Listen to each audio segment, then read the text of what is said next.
I wish I had more optimism with respect to the Biden administration and its position towards the Israeli occupation of Palestine.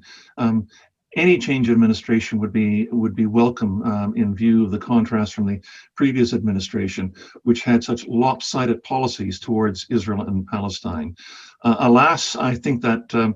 with respect to the Middle East, the Biden administration, from its early signals, is saying that our main political capital is going to be spent on re-engaging Iran with respect to the nuclear agreement that had been initially entered into in 2015. To do that, I suspect then the Biden administration is going to try to keep Saudi Arabia and Israel on side with respect to dampening any opposition they would have to that, which leaves very little political capital left for the Biden administration wanting to spend on wanting to bring an end to the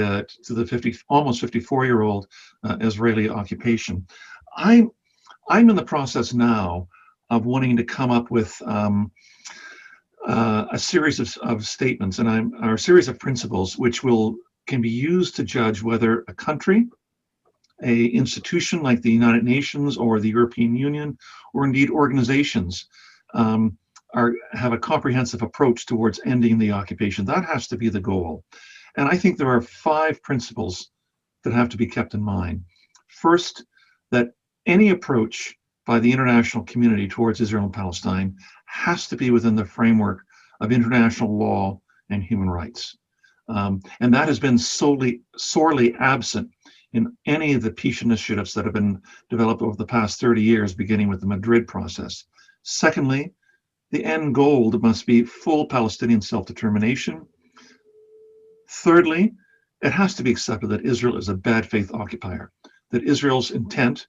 intent, is to want to be able to annex as much of the occupied territory as possible, and then to warehouse the remaining part of the Palestinian population into Gaza and into segments of the West Bank. Fourth, the occupation must end as soon as possible completely. That is a rule of international law, that the occupying power can only remain in the occupying territory if for shortest period of time be able to restore security and to return sovereignty back to the people. And fifth and finally, because of the vast asymmetrical balance of power, international pressure on Israel is indispensable to ending the occupation. The Palestinians, as fervent as they are in wanting to have the occupation end, do not have the political power to be able to do that by themselves. So with these 5 points that I'm outlining to you, unless an organization, unless the United Nations, the European Union, any particular country is following in with respect to those 5 points, then I don't take them seriously with respect to what they're saying when they, you can repeat, I want to see a 2-state solution, and the parties have to sit down themselves to be able to negotiate that.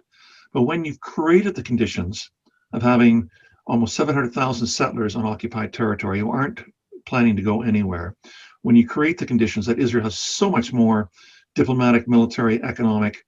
power than the Palestinians, to say that you should expect the two of them to sit down and negotiate a fair end to this is absconding on your international responsibilities. It reminds me, if I can use an analogy, of the battered spouse who goes to the police station to ask for help and protection with respect to her violent spouse, and being told by the police officer, yes, we have laws with respect to this, but I think it's better you go back and work this out with your spouse yourself. That's the equivalent, I think, on the international level with respect to Israel and Palestine. I see now